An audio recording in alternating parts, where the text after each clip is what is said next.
कोई अगर बच्ची है तो गौरी मीन्स पार्वती, उसको पार्वती की संज्ञा है।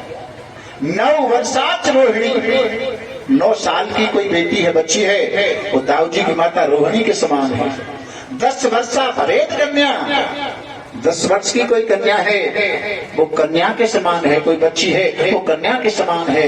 तद ऊर्ध्व भजस्वला नाम, इससे ऊपर की है तो वो फिर कन्या में नहीं रहती, उसकी तो शादी जो होती है तो जैसे अपना व्यवहार चल रहा है कि उसका कन्यादान हमारे इतना दिया, हमारे इतना दिया, हम उसका बदला चुकाएंगे, ये व्यवहार में आता है। तो मेरी 202 में कथा, 118 में कथा थी 2013 में। लॉकडाउन में 12.5 महीने कथा बंद रही। 201 में माठ क्षेत्र खुर्रम और 202 में कथा इस मंदिर पर मैं अपने इस जगह पर कर रहा हूँ, माफ करना। तो जैसे अब तुम्हारी वो बताया ना कि हरम के पुजारी, हरम के पुजारी हरम चाहते हैं, करम के पुजारी करम चाहते हैं, ना खुशी चाहते हैं ना गम चाहते हैं, और जो तुम चाहते हो वही हम चाहते हैं। हम चाहते। अगर पूजा करनी है तो कर ले, जो तुम चाहते तो हम चाहता। जय हो। एक बार ब्रज में इंद्र की पूजा की तैयारियां हो रही हैं। बैठे रहे बैठे रहे बैठे रहे। ब्रजवासी इंद्र पूजा करते हैं, इंद्र की पूजा करते हैं। एक बार कन्हैया ने आकर के बाबा से पूछ लिया, बाबा ये किसकी पूजा की तैयारी कर रहे हो? बाबा ने कहा हम इंद्र की पूजा की तैयारी कर रहे हैं। इंद्र की पूजा करने से क्या होता है? और इंद्र हमारी पूजा से प्रसन्न होकर के जल बरसाता है, जल से अन्न पैदा होता है और अन्न से हमारे प्राणों की स्फूर्ति होती है। अच्छा, अब हम समझ गए कि हमारे लिए खाने के लिए इंद्र अन्न पैदा करता है। अपना ही प्रारब्ध भोग में और जीव जगत में आता है, खाने के दाने दाने पर नाम लिखा कर लाता।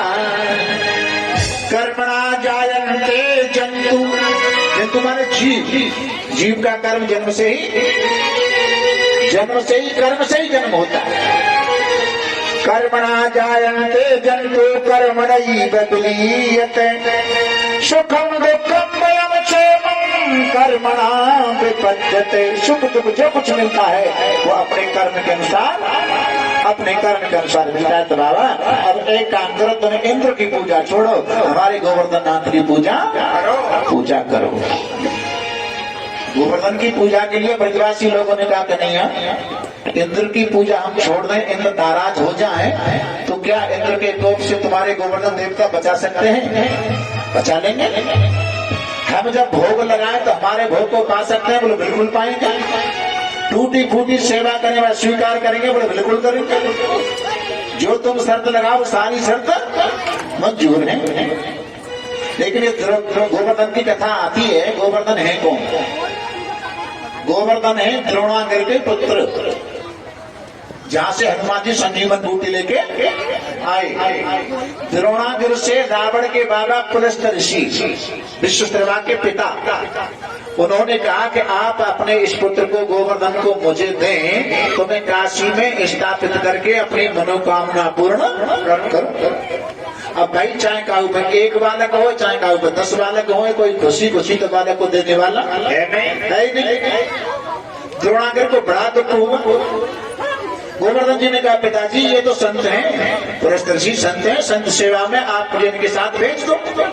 तैयार हो गए। अब गोवर्धन महाराज बोले महाराज एक शर्त मेरी है, क्या मैं पैदल नहीं जाऊंगा, मुझे अपने हाथ पर ले चलो, और शर्त है कि जहाँ कहीं एक बार आप मुझे स्थापित कर दोगे फिर वहाँ से आगे मैं खड़ा होके नहीं जाऊंगा। अपने दाएं हाथ पर गोवर्धन को लेकर के पुलस्त ऋषि काशी जा रहे, ब्रज में होकर के निकले। जहाँ गोवर्धन है वहाँ उनके नित्य नियम संध्या बंधन का समय हुआ तो गोवर्धन को यहाँ स्थापित कर दिया और नित्य नियम करके संध्या बंधन करके निवृत्त हुए। कहा आओ हाथ पर बैठो, चलो काशी चले। गोवर्धन बोले मैंने पहले ही कह दिया एक बार जहां मुझे रख दोगे फिर वहां से खड़ा होके नहीं जाऊंगा।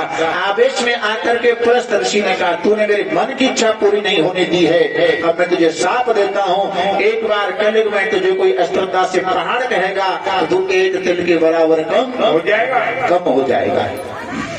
गोवर्धन महाराज बोले, महाराज आपका साप मुझे मंजूर है, लेकिन ब्रज के लिए मेरा ये आशीर्वाद, मेरा ये वरदान है क्या कि जब तक गोवर्धन की चोटी पृथ्वी के समतल बराबर नहीं हो जाएगी तब तक प्रलय भी ब्रज का कुछ बिगाड़ने वाली नहीं है। उत्तराखंड में सुना, अभी भी सुना, पहले भी सुना, गुजरात में सुना, महाराष्ट्र में सुना, न जाने कहां कहां भूकंप आते हैं, लेकिन ब्रज में आज तक कोई ऐसा भूकंप नहीं आया। क्यों? इस कलयुग में केवल 2 ही देवता ऐसे हैं साक्षात फल देते हैं।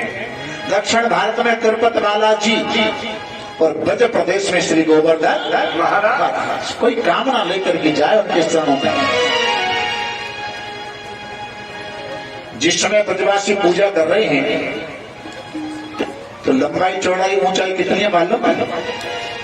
इतनी लंबाई चौड़ाई ऊंचाई है कि 8 योजन तो लंबे हैं। योजन में 4 कोस होते हैं, एक में 32 कोस लंबे हो गए। 8 योजन लंबे हैं, 4 योजन चौड़े हैं और 2 योजन ऊंचे हैं। उस समय वृंदावन की गोवर्धन की छाया वृंदावन को पार कर जाया करती थी। अब इतने लंबे चौड़े देवता को जब देखा तो ब्रजवासी लोग बोले, कन्हैया भाई सबसे पहले पूजन में जल की आवश्यकता पड़ती है, देवता बहुत लंबे चौड़े, हम इतना जल कहां से लेकर के आए? मन ही मन गोविंद कहते हैं, गोवर्धन नाथ आपके चरणों में गंगा यमुना सरस्वती नदी का वास है, आप ही कोई नदी प्रकट करो। मन के द्वारा स्तुति करने पर गोवर्धन में मानसी गंगा प्रकट हो गई, मानसी गंगा प्रकट होती है। सांकल मुनि षोडशोपचार से पूजन कराते हैं। ब्रजवासी लोग पूजन कर रहे हैं। कन्हैया नंद बाबा के साथ एक रूप से पूजन कर रहे हैं और एक रूप से सभी के भोग को पा रहे हैं। और कन्हैया बोले, देख लो आज तक तुम्हारा इंद्र तुम्हारे भोग को पाने के लिए नहीं आया होगा, लेकिन हमारे गोवर्धन नाथ कितने दयालु देवता हैं, पहले ही दिन तुम्हारे भोग को पाने के लिए आए हैं। ब्रजवासी लोग पूजन कर रहे हैं और भोग लगा रहे हैं। राधा रमण गिरधारी